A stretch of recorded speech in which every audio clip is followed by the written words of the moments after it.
अब की बार पहलगाम का मुजरिम पाकिस्तान डूबकर मरेगा या फिर बारूदी आग से, ये तो आगे आने वाले वक्त में तय हो जाएगा। लेकिन प्रधानमंत्री नरेंद्र मोदी ने पाकिस्तान को दो टूक जिस तरह की बात कही है, उससे यह स्पष्ट है कि इस बार आतंक और उसके आकाओं का अंजाम कल्पना से भी परे रहने वाला है। इन सब के बीच आज आरएसएस चीफ मोहन भागवत की ओर से गीता का जिक्र करते हुए किस तरह से बताया गया कि अगर दुश्मन देश या पड़ोसी मुल्क सुधरने के लिए नहीं हो तैयार तो फिर राजा को क्या करना चाहिए। उन आतंकियों को और इस हमले की साजिश रचने वालों को उनकी कल्पना से भी बड़ी सजा मिलेगी। तो अहिंसा हमारा धर्म है। आतताइयों से मार न खाना, गुंडागर्दी वालों को सबक सिखाना, ये भी हमारा धर्म है।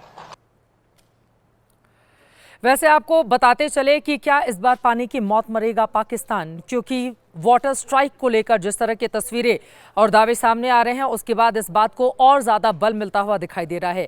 दो अलग अलग तस्वीरें हम आपके सामने रखते हैं। सिंधु समझौते को लेकर आपको बताते चले, हिंदुस्तान ने अपने कदम पहले ही आगे बढ़ा दिए हैं। पहली चिनाब नदी की तस्वीर इस वक्त आप अपनी टीवी स्क्रीन पर देख रहे हैं, जिसका पानी भारत ने रोक दिया है। दूसरी तरफ झेलम नदी की तस्वीर है। पाकिस्तानी मीडिया की ओर से दावा किया जा रहा है कि भारत ने झेलम से इतना पानी छोड़ा है कि पाकिस्तान के कई इलाकों में बाढ़ जैसे हालात बन गए हैं। यानी पाकिस्तान के एक हिस्से पर सूखे का संकट गहरा गया है और दूसरा हिस्सा बाढ़ की चपेट में आ गया है। इन सब के बीच केंद्रीय गृह मंत्री अमित शाह, सिंधु हमारा है और सिंधु हमारा रहेगा।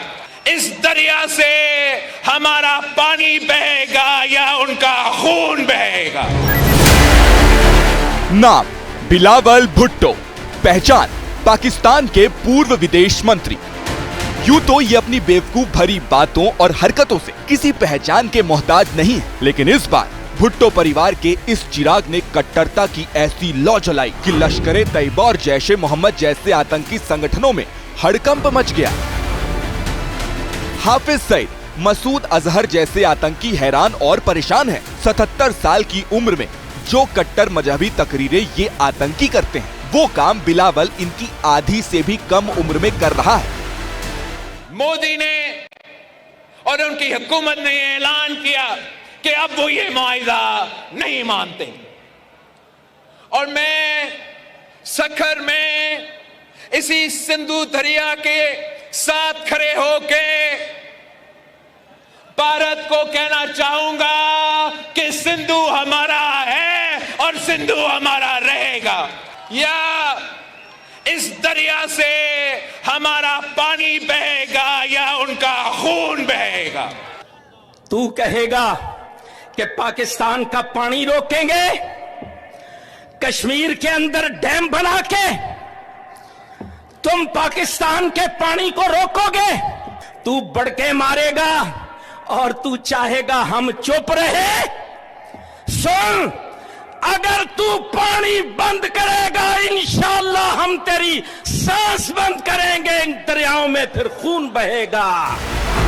दो शख्स, एक पाकिस्तान की मौजूदा सत्ता की बैशाखी और दूसरा आतंकी लश्कर तैयबा का सरगना, दोनों की भाषा एक जैसी।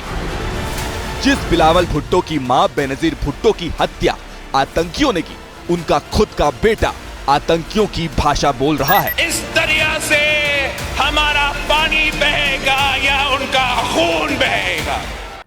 केंद्रीय गृह मंत्री अमित शाह और जल शक्ति मंत्री सीआर पाटिल की ओर से सिंधु जल समझौते को लेकर जो बड़ा प्लान तैयार किया गया है, उसकी जानकारी एबीपी न्यूज संवाददाता अंकित गुप्ता से सुनिए।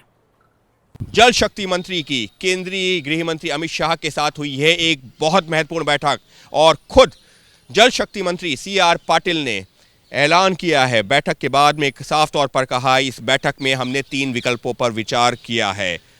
खुद केंद्रीय गृह मंत्री अमित शाह ने इस बैठक के दौरान कई सारे ऐसे सुझाव दिए हैं जिसको भारत सरकार अपना करके ये सुनिश्चित करेगी कि पाकिस्तान को एक बूंद पानी भी ना मिले।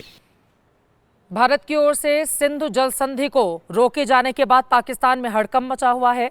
वहां गर्मी का मौसम है, लिहाजा कई ऐसे हिस्से हैं जो पानी के बगैर अब तड़पने वाले हैं। सियालकोट की एक तस्वीरें जबरदस्त तरीके से सोशल मीडिया पर वायरल हो रही हैं, जिसमें एक स्थानीय मछुआरा पाकिस्तान का वो बता रहा है कि चिनाब का पानी कम होने से आगे आने वाले वक्त में मुश्किलें कैसे बढ़ने वाली हैं।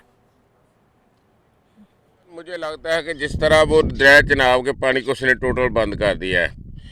ये देख लें मेरे साथ, ये किनारों से पानी जो है ना 2-2, 3-3 फुट नीचे चला गया है। बिल्कुल ऐसा लगता है जैसे पानी जो है ना बिल्कुल साकन हो गया है, बरेते नंगे हो गए हैं। ये दरिया चिनाब के एंट्रेंस है। ये सामने जो है ना आप नज़र जहाँ तक नज़र मारेंगे ना पानी तेज़ी के साथ जो है ना नीचे उतर गया है। इंडिया ने जो कल धमकी कराई थी ना सिंध ताश मुआहदे को, उसने धमकी कराई थी कि उस मुआहदे को उसने ख़त्म कर दिया है, तो आज उस पर उसने अमल दरामद भी शुरू कर दिया। ये मैं दरिया चिनाब के किनारे पर खड़ा हूँ। ये आप नीचे देखें, तकरीबन मुझे लगता है कि जिस तरह वो दरिया चिनाब के पानी को उसने टोटल बंद कर दिया है। ये देख लें मेरे साथ, ये किनारों से पानी जो है ना 2-2, 3-3 फुट नीचे चला गया है। बिल्कुल ऐसा लगता है जैसे पानी जो है ना। भारत ने पाकिस्तान के खिलाफ सिंधु जल समझौता को रोक दिया। उसके बाद देश में पक्ष और विपक्ष इसको लेकर स्वागत कर रहा है और यकीनन ये बोलता हुआ कि इसी तरह की कार्रवाई की तत्काल जरूरत भी थी।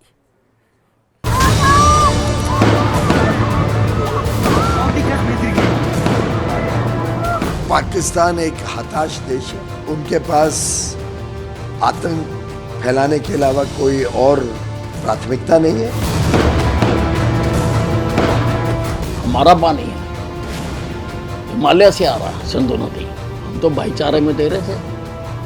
अगर अब तुम लड़ोगे तो क्यों देंगे? आटा तो मेरे पास पहले नहीं था, पानी अब बंद हो गया। जो इसमें अत्याचारी अन्यायी लोग हैं उनके ऊपर जरूर कठोर से कठोरतम उनके अंजाम तक पहुंचाने का काम करना चाहिए। अब ये इंडस वाटर ट्रीटी पहले ही हमें जम्मू कश्मीर को बहुत भारी पड़ा है। अब अगर इससे जम्मू कश्मीर का फ़ायदा होगा, जम्मू कश्मीर की बेहतरी होगी, तो मैं सबसे पहले वो हूँगा जो कहेगा कि अच्छी बात है। उसने कहा कि पानी नहीं मिलेगा तो खून बहाएगा, तो उसको बोलो यार अपना खून जाके कहीं छलांग मार ले। पानी में नहीं मिलेगा तो कहाँ छलांग भी कहाँ मारेगा। छोड़िए बेवकूफ़ी की स्टेटमेंट।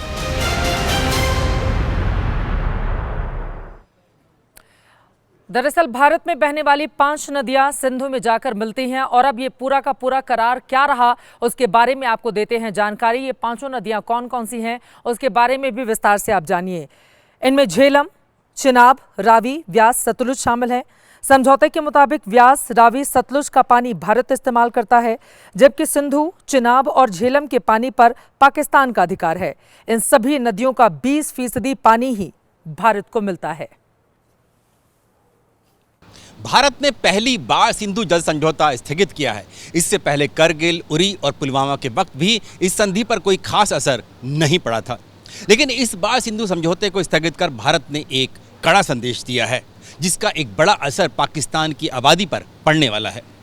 अब इसका पूरा असर क्या होगा उसके बारे में आपको विस्तार से दे देते हैं जानकारी। आखिर पाकिस्तान की इतनी छटपटाहट क्यों है, उसके पीछे की वजह क्या है, उसको भी ग्राफिक्स के जरिए आपको समझाने की करते हैं कोशिश। पाकिस्तान में 80% खेती सिंधु नदी के पानी पर निर्भर है। इस पानी का 53% हिस्सा सिंचाई में इस्तेमाल होता है। इसमें पाकिस्तान में खाद्य उत्पादन का संकट गहराएगा। कराची, लाहौर, मुल्तान जैसे शहर इसी पानी पर निर्भर हैं। पानी की कमी से शहरों में जल संकट खड़ा हो जाएगा। पाकिस्तान के कई हाइड्रो पावर प्रोजेक्ट इस पानी के भरोसे हैं। यानी पाकिस्तान के करीब 23 करोड़ की आबादी के सामने खाना, पीना और बिजली का संकट आने वाला है। और यकीनन पानी को लेकर जब इतना बड़ा संकट उनके सामने खड़ा हो जाएगा तो फिर उसके बाद पाकिस्तान की जनता सड़क पर उतरकर अपने हुक्मरानों के खिलाफ अपनी आवाज को और ज्यादा बुलंद करेगी। 23 करोड़ की बड़ी आबादी, आप इसके जरिए समझ सकते हैं कि आगे आने वाले वक्त में पाकिस्तान के भीतर गृह युद्ध छिड़ सकता है। इसी वजह से चाहे वो शहबाज शरीफ प्रधानमंत्री हो या फिर पूर्व विदेश मंत्री बिलावल भुट्टो, दोनों की बिलबिलाहट सामने आ रही है।